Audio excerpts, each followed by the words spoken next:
I guess, did you have to adjust anything defensively as that game played itself out? We were probably a little deep on Anthony James the first half on some of our ball screen defense. We were going to stay a little closer to shooters and take our chances with some challenge twos, but when he makes 6 or 7 of them, then you better do something a little bit different. So I thought they took advantage of some of our switches with our bigs in the first half, and I thought our guys dug in a little bit better the second half, and were able to keep them in check. They scored 10 points the last 40 seconds or so. So we did a good job defensively, really, the first 17 or 18 minutes of that second half. Was the plan all along that, stop Sonic and let James get what he could? Well, anybody that watched the Bradley game, that knows anything about basketball, you better not let Mark Sonic catch it, because he's one of the best shooters in the conference, and I didn't want to worry about guarding him when he caught it, so we tried to make sure we were there on the catch and not give him anything in rhythm. And obviously, you open up some other things when you do that, but that's how much respect we have for Mark and his ability to shoot the ball. With 3 coming up on the road, how big was this one for you? It was the start of a very important week for us. We've had close games with Northern Iowa every time we played the last 2.5 years, so I expected this. In fact, I expected we'd have to find a way to grind it out, which is what we were able to do. And now it's on to Wichita.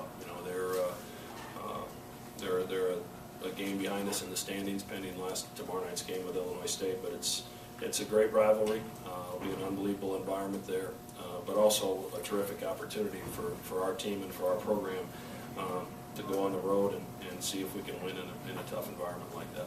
Were you proud of the way Doug kind of stayed with it, even though things weren't maybe not dropping right off the bat? I was more proud of the fact that he gave a little better effort defensively on the backboards the second half than he did the first half. The offense will come, but the defense has to be a little more consistent, and we felt like they were going to go at him with Cook, which they did.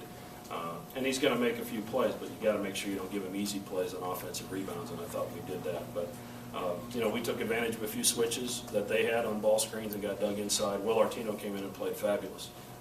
Made some plays around the basket, made some great plays on the perimeter, passing the basketball.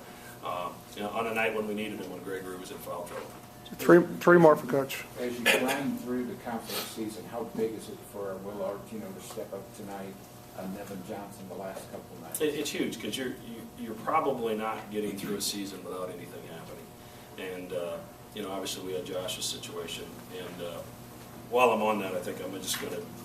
Josh would want me to. Josh had a second procedure today. It was another 9-hour procedure, but everything went great.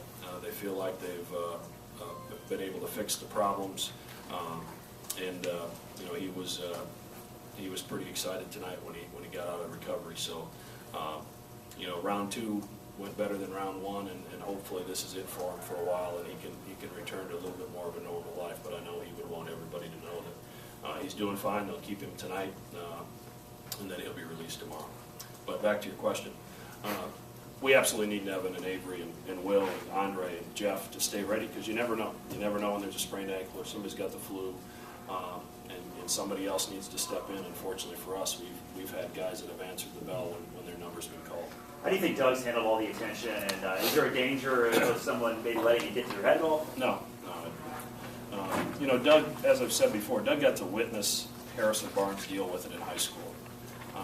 And how Harrison just he answered the questions, and he did it in a respectful way, but he did not allow it to affect his work ethic or his preparation or his team. And there's no book out there that I can give to Doug and have him to read and say, read this and you'll know what to do. It's more an individual has to have a feel for that. And Doug doesn't want to tell people no, but Rob and I have controlled some of that. Obviously, a lot of people are trying to get to him with interviews, and we want to make sure he can have a normal life as well. But I'm more proud of the way he's handled his success than I am what's happening on the basketball floor, because that's a difficult thing to balance, because you've got a group of teammates and you've got a player that's getting an awful lot of attention, and you have to balance that. And fortunately, Doug's got a group of guys around him that understand that he doesn't desire to have all this attention. It's just happened. But I've been pretty proud of the way he's handled it. What's it like for you to see him pass a name like Pat Over You know, until you said that, you know, obviously, I had my tail kicked by Kyle quite a number of times when I was in Northern Iowa, so I have tremendous respect for Kyle, and, you know, he's still a very important part of our program. So it's really, as Doug said, somewhat surreal to think that your son has passed as someone that is so well thought of in Creighton basketball history as Kyle. All right, thanks, guys.